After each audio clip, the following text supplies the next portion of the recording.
So yes, message is absolutely the number one thing that's going to cause people. Like, we'll watch VHS tapes of Jim Rohn talking black and white. He's spoken on stages. And when they set up a stage, he's dressed nicely. He's not wearing rags. He's not wearing sweatshirts and sweatpants. I don't know. No dagging on the guy. Okay, message taken. on stage, right? Thank you. What is a way to increase production value? Well, it's all about lighting. Apple did their last event in October using the iPhone 15 Pro Max. But the lighting, they spent $120,000 on lighting. I've been creating video content for others for over a decade and a half. But when I was starting out creating content on camera, I was like terrified. But what did help, what absolutely helped was... Hey, I'm Luis. And this is Luis. And welcome to the Content is Profit podcast. In here, you're going to get the insights, accountability, and drive to create content and increase revenue. You'll hear from top entrepreneurs, creators, and anything and everything you need to know about content. All this, we're having a good The time. goal of this podcast is simple: entertain, educate, and turn your content into profit. Guys, I nailed the buttons today. If you're good. enjoying these episodes, go ahead and follow the show in your favorite podcasting platform and now on YouTube as well. That is right. If today's guests help you move one step closer towards your goal, please don't forget to share this episode. And of course, don't forget to leave a 5-star review. That's right. Guys, our guest today is a very important person in our life. Might have changed my opinion around equipment and production. Just a tiny bit, which we'll chat in just a second. He's also the master of building studio. He's raising 4 kids. I'm raising 2 and I'm going crazy. I was just telling Fonzie about crazy Mateo wanting to jump off the couch yesterday. He's also launching different podcasts. He's a published author. And last time he gave me a kid's book, which is amazing. He's like, every time I meet him, there's like a new gadget, a new thing that he's doing, and it's super exciting. And I cannot wait. Yeah. I'm curious to learn how he does all that with 4 kids. No, man. Yeah. Also, I think true superpower. I think his podcast has over 400 episodes, like 450 episodes, which is absolutely insane. I mean, he's just trying to catch up to us, baby. Let's go. No easy feat. And I guess let's bring him on. You good? Yeah. All right. Guys, with that said, please welcome our dear friend, Junaid Ahmed. Welcome, Junaid. Hey guys, so excited to be here. You know, I've known you guys for a long time, but it wasn't till the last couple of years that we actually started hanging out and started having a conversation. So super excited to be here on content. Absolutely. Yeah. I mean, be honest, right? It was Foncie's mail at the events, right? That's why you never approached us and having conversations. Yeah. You know, my aura can be a little bit intimidating at times. I understand that. But, you know, people might be watching this right now. They're saying, wow, Junaid has such a cool setup. And if you're only listening to this and you've been to events like Podfest, Podcast Movement, you probably have seen Junaid. He is the one cool guy with a box that literally brings all the equipment perfect for recording, right? I think it's called a studio in a box. Yeah, so go ahead. Studio No, Box, go ahead. It's called the Go Box. It's called the Go Box Studio for video portable production studio in a box that you could roll on with you, set it up in 2 minutes, and start creating content because that's how you get profit. Absolutely. And I'm gonna start with this. And we're gonna end the episode there. That's it. That's the statement we needed. I'm gonna start with this. We have a belief that quality of the message is more important than quality of the production, right? And I want to lead with that because I totally understand also the value of the production. I like things that look cool, right? I like to create things that also look absolutely amazing and that they have the touch. He's a recovering perfectionist too. But at the same time, at the very beginning of our journey, we try to have this awesome production and things didn't work out. It was too much friction for us. Mm-hmm. So I just wanted to start with that statement because I know you are the master of high quality production. And again, look at your set, right? You got that change of cameras. Every time you go, I think people already recognize you as, the home studio guy, the studio in a box. You're absolutely amazing. So I'm curious, what is your take on maybe somebody that might be starting on their journey, that they're starting to create content? What is that right balance between production and messaging? Excellent question, Fonzie. Or do I You can call call you can Luis? call I me mean, both. you know, Either one works. At the same, it Fonzie, has to be right? at the same time. I don't know how you're gonna do that, but Excellent question, because when I was starting out, now just to go a little bit into my background, I've been creating video content for others for over a decade and a half. So I've got the technology down, I've got the staging down, I got the lighting, like all of that stuff down. And I was counting on other people that are showing up on the film, on the camera, to have their messaging down, right? But when it came time for me to be in front of the camera, I was like, oh my God, this is hard. This is so hard. I don't know how to do it, right? So I struggled. I struggled with being good on camera. But what I did know, that I needed to work on my messaging, right? So yes, I have this massive experience of setting up studios, and I was able to do that for myself. But when I was starting out creating content on camera, I was like terrified. I was like, I don't know how to do this.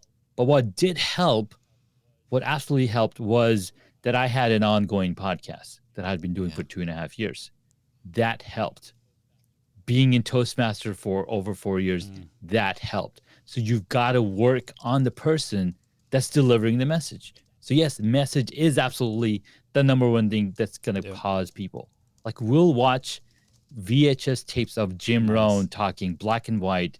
We'll watch these things because they've got the messaging now. They've worked on themselves. They've worked on how to deliver that. So that's absolutely number one.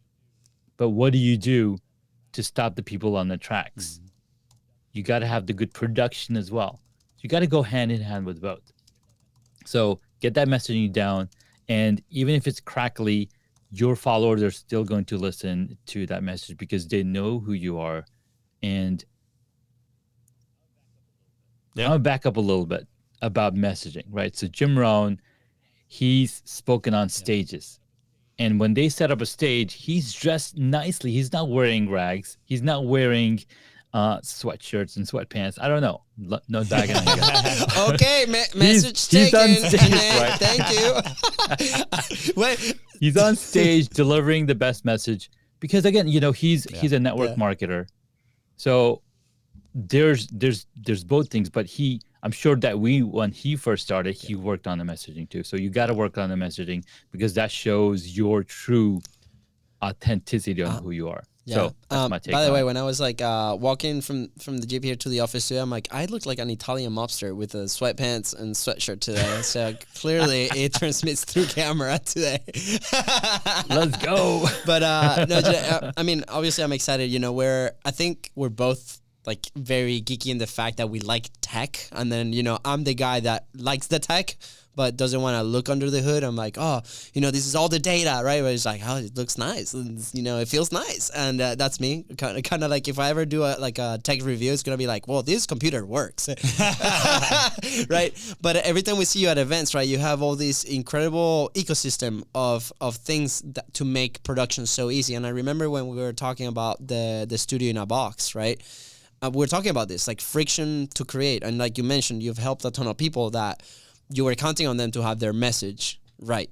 And then on our side, we've seen a similar story with stuff like that, right? We have a post-production service where we clip things, and how it started was like, okay, our ideal client is somebody that knows their message. They just need the help with the production aspect, right? But then we started connecting with a lot of people that they thought they had their message ready, but then after a few recordings, there's a lot of work that we had to do internally, right? Or they didn't have the right home setup. It's like, why is the video quality not the best? I'm like, well, what is the equipment that we're recording with, right? It's like, you're recording with your 720 camera from the laptop with very poor internet, so that, we're getting the Zoom recording.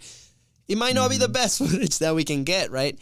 But at the same time, it's like there's a balance that I think people have to start recognizing between the message and the output. So on our side, that gap kept us from publishing for about a year because we thought the production level had to be taken care of first, and there's a lot of friction because we didn't really know the equipment, we didn't have the right equipment at the time or the flow.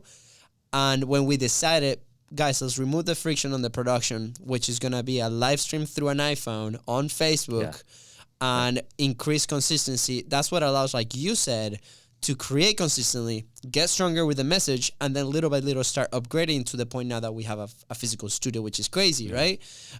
So 100%.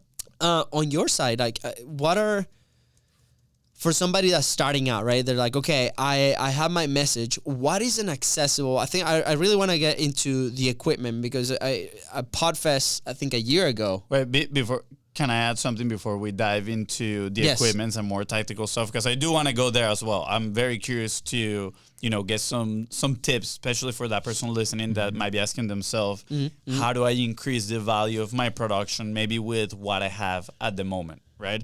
But before diving into that, I'm very curious on, first, I want to make a remark on having your own studio, having a place of itself. That is just huge value in removing friction. When we started our first podcast, Brews and Bros, we spent an hour every single time we were trying to record just setting up the studio, because we didn't have a spot. It was my room. We had to move the bed. We had to place the lights, take out the equipment from the closet.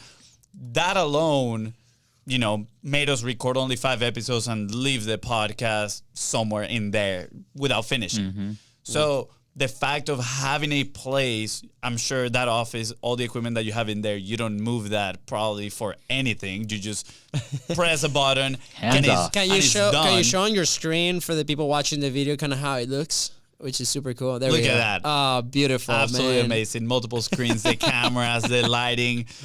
People might see that and they might become a little bit overwhelmed. Like, wow, do I need to set up all that thing? But guess what? Just like as most things in life, they require an investment up front, whether that is obviously time or financial investment. And you invested obviously your knowledge and your time on setting that up. It might have taken you a full day, but the benefit is now that you're consistent for over 400 episodes on your podcast, multiple interviews with other people, right?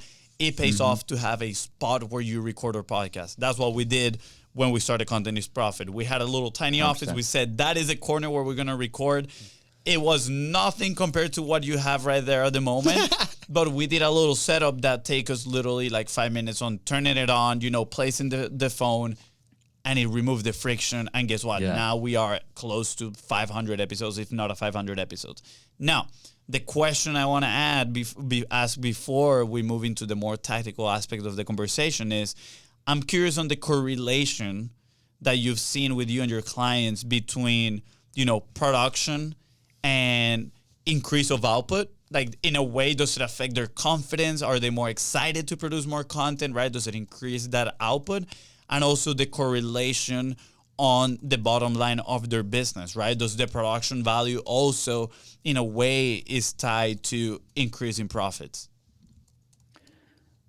Well, I would say yes. Here's how, right? So number one, just a little backstory on how I got started. I got started like yourself, on my phone. My first season on Hacks and Hobbies was recorded in my car on my phone.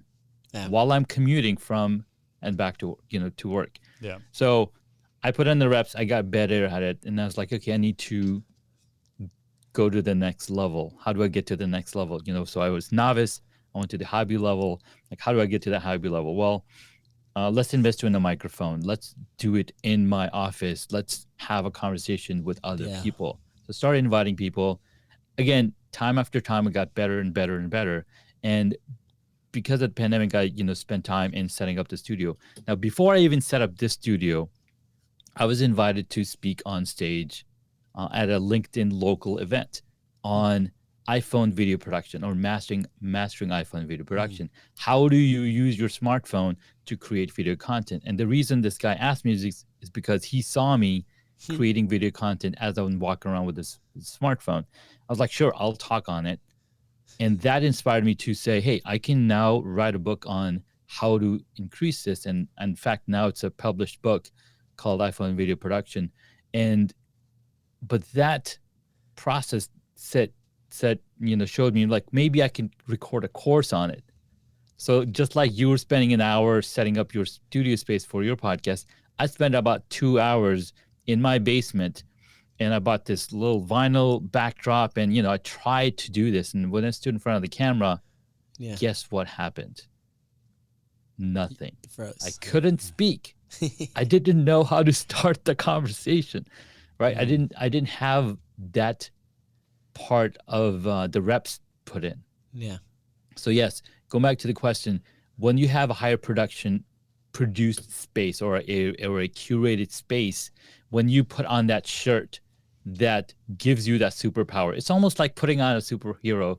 And, why do superheroes wear that costume?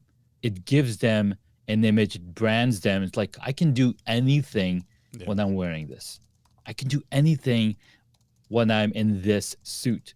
So when people show up in physical spaces in their suits, they're like, I'm ready to do anything. I have the confidence, I have the authority, and it commands that.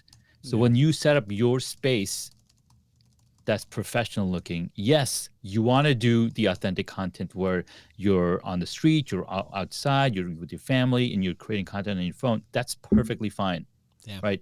My friend Ken Okazaki talks about the Will Smith effect. So Will Smith have a ton of well-polished production through the movies that he's produced, and that he did a ton of videos on his phone during the pandemic.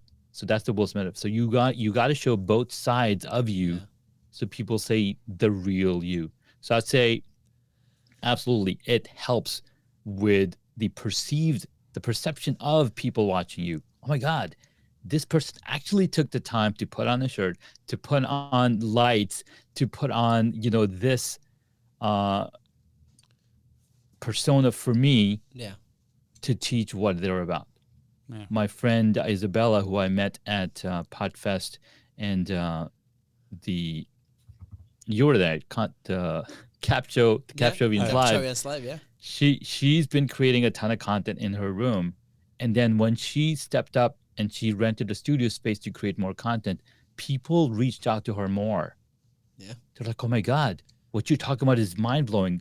The video quality stopped me from scrolling to feed, and then I paid attention and I listened. Yeah, I think when we, I guess quick timeline on studios, right? Like from the office corner that we had like a couple superhero like backdrops in there, and then we went to our home studio, which was an extra room in our house. We were doing a standing up, right? We had a couple personal things. We had the Contents Prophet, present that we got from Don, and now whenever we upgraded to this studio, right? Whenever that upgrade happened here, I also felt like there was like more, I guess, like respect in a sense, right? Or people reaching out, be like, "Wow, that looks amazing, guys," and you could actually feel that, right? But I think it's also like part of the journey, right? Because if you have all the equipment, then like you say, you freeze, it's gonna be really challenging to go that. And I remember being at what I think it was like the second Podfest that we ever went to, and you see all the vendors, right? And it's really exciting because you see like these mic arms and the new microphones and the new technology and the new cameras and the podcast desk and all this stuff, and full of possibilities. And for visionaries like us, we get so excited. We're like, "Wow, this will look great here." And I remember having a conversation with a gentleman that he had a big list, and it's a ton of items that was there. And I remember him telling me, it's like, "Yeah, this is gonna be like 5,000 to 7,000. I'm so excited." I'm like, "Ooh, that's so cool. What's your podcast about?" And he's like, "I haven't started one yet." Oh boy, oh boy. I froze. Like it gave me, chills. And we started having a conversation of like, why was he willing to invest that amount of money? And then he goes out to tell me that he tried to launch a podcast twice, and because he didn't have the right equipment, he stopped. And that belief, to me, is nonsense first. I think you're like, that's an excuse. That's a massive excuse. But again, I mean, I'm sure he had his own reasons on what that belief, was coming from. But I want to encourage people to be like, don't be that person, right? Start putting your message out there, because it's gonna get you the reps. And as you evolve and you move on, and your production, level goes higher and higher, people are going to notice that, and they're going to congratulate you, and it's all part of the journey. So enjoy the journey. And I think that's why we today appreciate so much, what you teach and what you have and what you show us every single week in our mastermind, right? And I'm like, "Oh man, this is so cool. Let me try that out." And my testing ground, I guess, is our home studio now. Yeah. I want to add something. I wrote this the other day. still in the draft stage. I haven't finished it, but I think it goes hand in hand with what you were sharing right now about Isabel as well, right? I called it Unlock Content Reputation. Why do people tune into personalities like Hormozy, you know, Gary V, Junaid, right? Like the Biz Bros. Why do they tune in? The reason they listen to them is the thing that will unlock your content and the perspective with which you create. It is reputation and status. What do you think when you see them on your feed? Why do you stop and listen to them? It's not because of their great looks or their cool locations. It might be their great looks, you know, who knows? It's because in your mind, they have created a reputation of sorts. If you are in the coaching or entrepreneurial space, mostly a reputation of delivering results. Your deepest ones are driving your consumption. Here's an interesting way of thinking about this. Why do people believe everything they see online?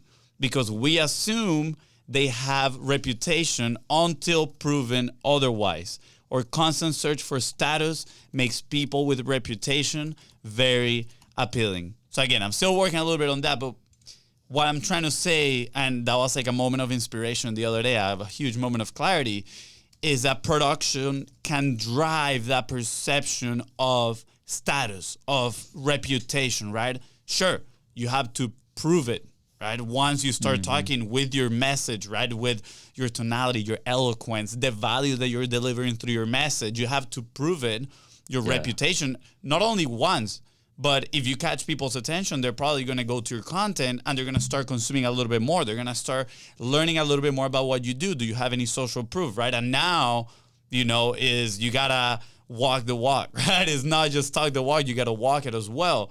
But I think, you know, now that we're having this conversation, that's where I place a lot of the production value. It's a great way to separate yourself from the people in the middle, right? And tell the person that is watching you maybe for the first time, hey, look, I have a reputation. Now with your message, you got to show it to them. You got to prove what that reputation is. And I love that reputation is what brings them closer to you.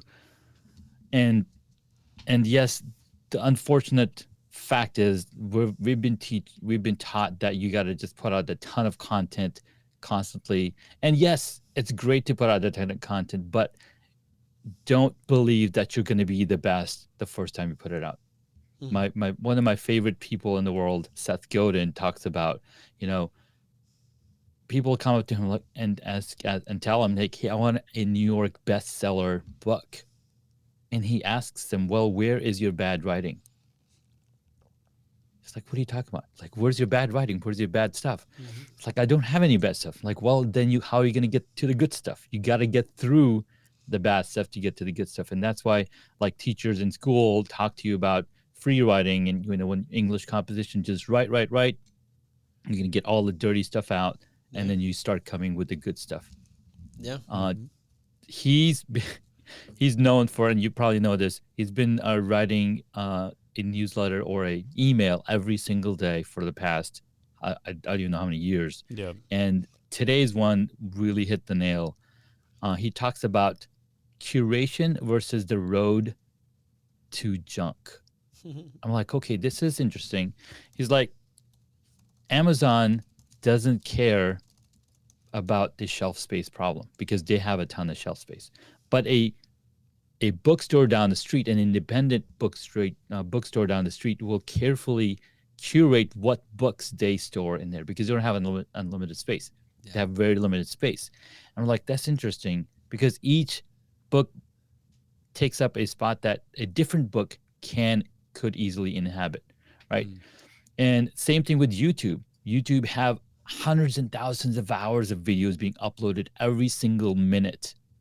It's mind-blowing because they're counting on the person listening and watching the content is the one who's going to curate, right? So coming to that, it's interesting to see, you know, being a publisher versus a creator, it puts a really strong information on you. It's like, hey, either you sell everything or you only put one specific thing, your name on. And I think a really great example is Mark Rober, who only puts out one video a month, and he gets multi-million views because his focus is, hey, I'm going to make one video for the people that have never ever seen me before. Yeah. I think that's a really powerful, and that's where the content is. That's the type of content that makes you profit. Yeah. What do you think? I love it. I mean, I agree 100% on how you approach this, and at the same time,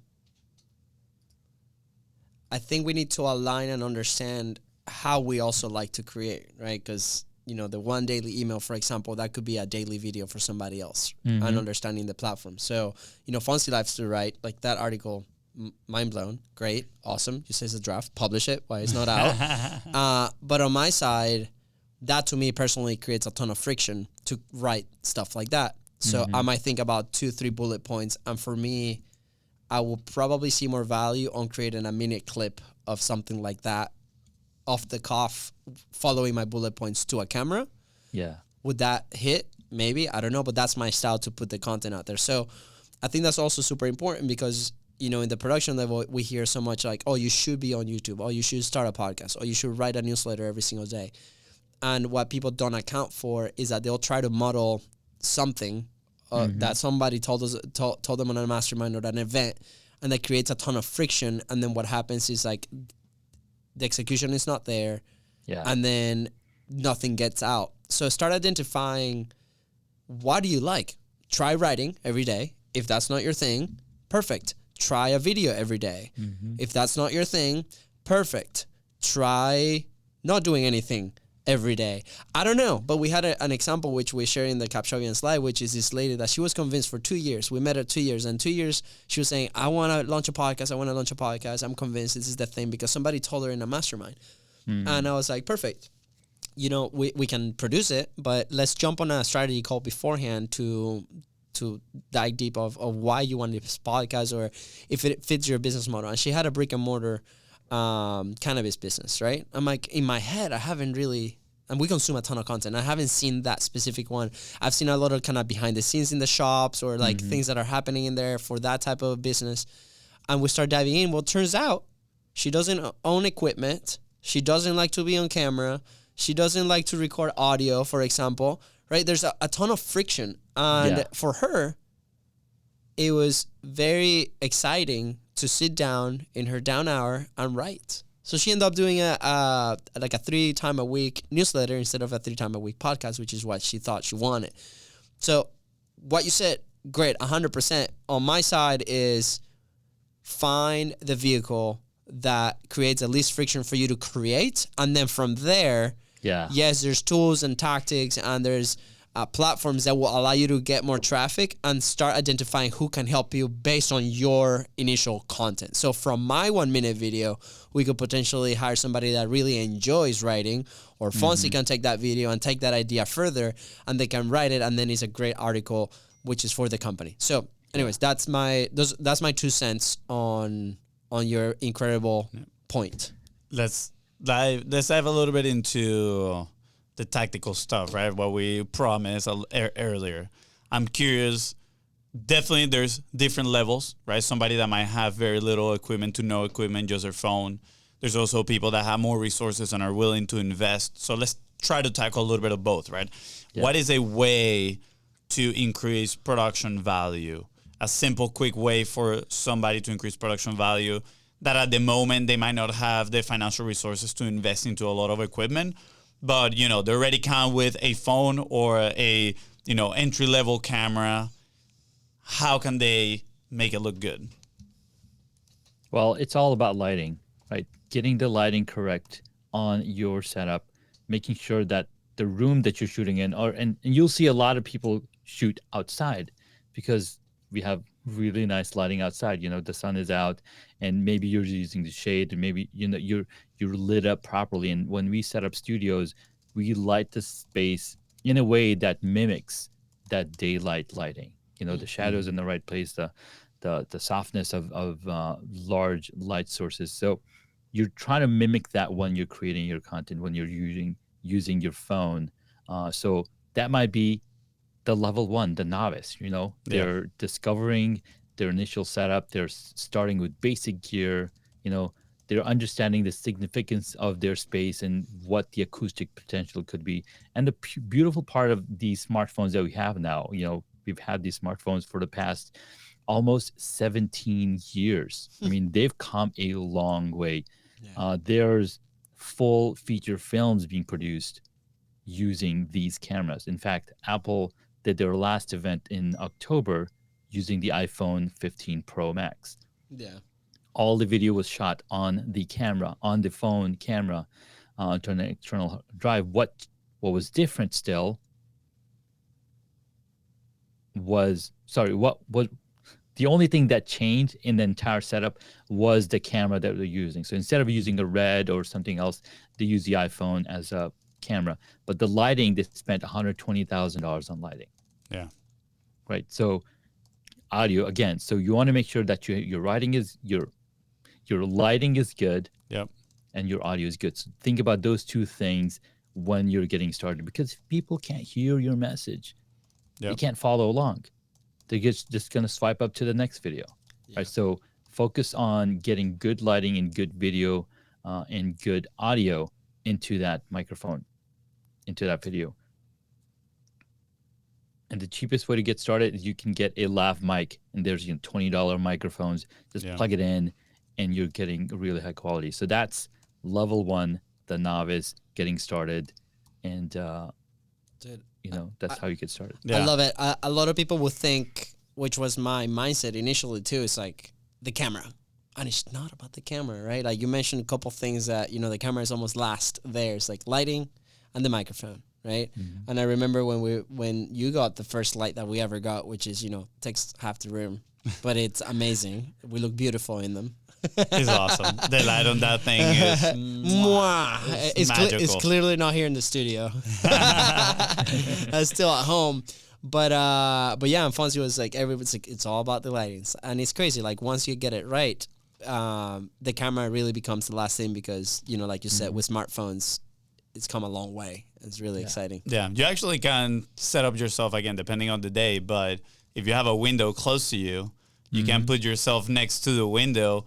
And that's a great light source for, early stage video production, right? If you're shooting something on your phone, some sort of selfie video, get yourself next to the window. Don't shoot with the window behind you because you're just going to look like a villain, right? Have it kind of like at an angle to your face, a little bit diagonal, and you're going to look very, very nice. Honestly, that was a life-changing concept for me when I first started understanding lighting. Because I remember going to restaurants when we first, dive into the digital marketing world. We're going to restaurants and we're taking pictures of their products. And I'll look at this stuff. I was like, why doesn't it look like these other pictures? I'm taking it with a nice camera. Why doesn't it look good? Then I understood lighting. And also I understood that I had to edit the pictures. I didn't know that at first. It's quite terrible. But that was a good idea. Now, let's say we nailed down lighting. We understand that now. Okay, how... we can start creating a little bit of contrast on the back. If you're seeing Junaid right now, you can see he has, a little bit of background lighting in there with the red, the blue, creates a little bit of contrast between him and the background. We got a very terrible version of that here in blue that creates a little bit of contrast between us and the background. What else? How can they go after they master lighting? What would be the next step for them to create a good production?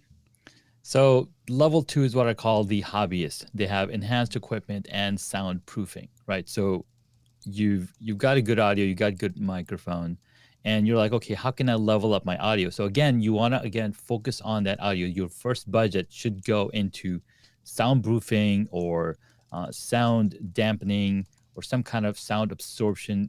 Audio treatment is what you want to spend time on in your space. And you'll hear a lot of video calls. There's a lot of echo.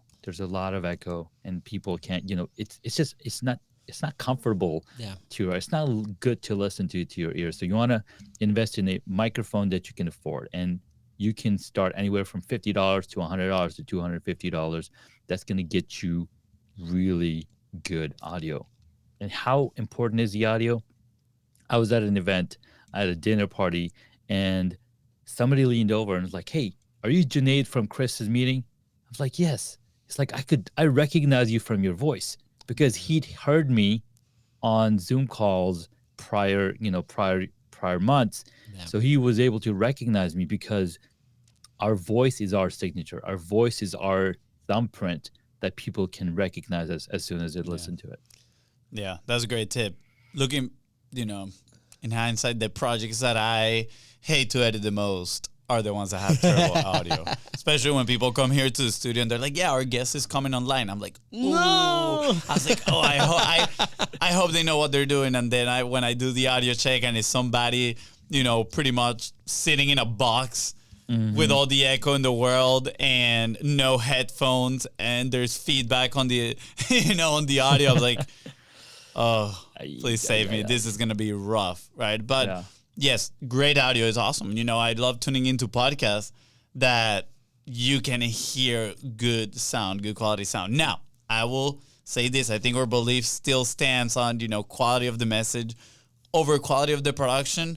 So get the reps. We talked about that a lot, right? Get the reps, practice, because you can have the best mic in the world, but if what you're sharing is not good, when you listen to it, you're going to be discouraged of keeping the creation efforts at bay. So make sure you are practicing and putting your message out into the world. But good audio makes a huge, huge difference. Go ahead, Junaid. Sorry. Yeah, so the hobbyists also, they also start to see the importance of visual aesthetics and, like, oh, do I look good? I've already paid attention on, using the window as my main light, but what's in my background? Do I have, dirty laundry? Do I have my bed not made up? Do I have a sofa with a dog sitting? That's actually a good touch. But again, you want to look at what is the camera seeing. And when I saw myself on camera, from my previous recording in 2019 and early 2020, I was like, oh my God, this looks horrible. I need to switch this around. So this room that you see here, I've actually flipped the whole room because before my desk used to be back there and I would see these two windows in the camera. I was like, okay, I need to switch it around. So I switched it around. Even though I'm in the basement, it made the huge difference because now I had windows in front of me. Yeah, absolutely. Dude, Junaid, obviously you have a ton of resources, right? That, every time we have a question on equipment, we're reaching out to you. We're like, tell us all the secrets. How can we do this? So we're definitely going to link everything right below, right here. And I encourage people, go dive deep. Add Junaid in any social media. I'm sure he's super accessible. If you get 1,000 messages, Junaid, it's definitely from this show. So careful with the inbox. But, as we wrap up, man, thank you so much for diving into this. I think this is great. It's one of the stages that we talked about on the creation side. Like, how do we remove friction so we can actually create? And I love that you have these levels, right, where people can accept, be like, perfect, I am here at this moment. That's not going to stop me from creating. Yeah. It's actually going to encourage me to put in the reps so we can level up and move forward, right? Yeah. So if you are listening, you want to find out what the other 5 stages are, send us a message. We're happy to help you on that side of things with the full profit levers. But, Junaid, is there anything else that you want to add before we head out? I love what you said. You got to put in the reps. You got to get started where you are right now because there are people that are in the same stage or phase that you're in. And when you start creating content from the current stage, you're going to attract a lot of followers. They're like, oh my God, I'm feeling the same thing. I'm going to follow you. And every once in a while, you see a post where somebody asks a question and you'll see a ton of people saying, I'm following, because they want the answers to the same question. So get started. And guys, I've got a free gift for the listeners. It's called the 7 Stages of Home Studio Evolution from Beginner to Broadcast Quality, and that people can download. I'll share a link for it once it's ready. Awesome. Well, that's awesome. I just want to add what you just mentioned there about starting to create boils down to building that reputation. And I'm excited. Thank you for that resource. Definitely encouraging everybody to scroll down, tap on the link, get that resource. If you want to work closely with Junaid, make sure you contact him too. What is the best, method for people to get in touch with you? What social media should they follow? I'm on all social medias at Super Junaid. And if you want to learn more about the home studio part, go to homestudiomastery.com. Love it. Thank you, Junaid. Ooh. baby. I was just typing all the call to actions here. Guys, with that said, thank you so much for tuning to the Continuous Profit Podcast. Go ahead and follow the show in your favorite podcasting platform and on social media at BizBrosGo. That is Junaid here, help you move one step closer to looking super nice on camera. Please don't forget to share this episode. And of course, leave a 5-star review. See ya. Bye, guys.